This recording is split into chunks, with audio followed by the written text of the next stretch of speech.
Damien threw a punch right at Felix. And that's when Duke went to see Creed.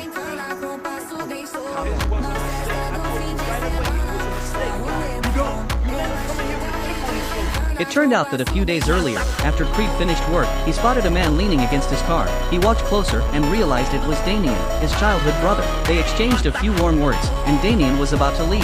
At that moment, Creed suggested grabbing something to eat together. The scene shifted to a restaurant. This was the same spot they used to frequent 18 years ago. From their little gestures, you could tell their friendship had once run deep. Through their conversation, Creed learned that Damien had spent 18 years in prison over something that happened when they were kids. And Damien had been writing to Creed the entire time behind bars. But Creed had never received any of those letters. A wave of guilt washed over Creed then, so he pulled out some cash to give to Damien. But Damien turned it down, because Damien only had one goal in mind.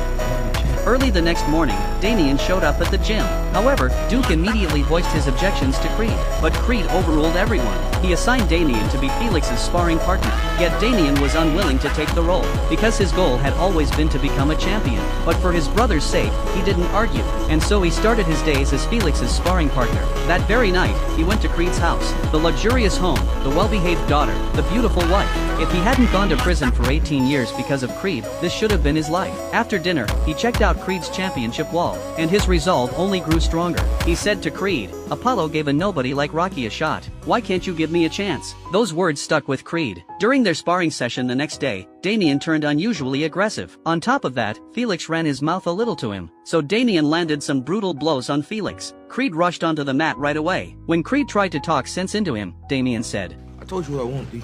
And I told you it was gonna take some time. All right." On his way home, Damien saw a poster advertising Felix's upcoming fight against Victor. When he got back home, he was a changed man. "If you won't give me a shot," he thought, "I'll take it myself." Staring at his reflection in the mirror, Damien already had a plan brewing. A few days later, the media reported that Victor had his hand injured in an attack at a club. And just like that, Damien was tapped to take Victor's place and face off against Felix in the next fight.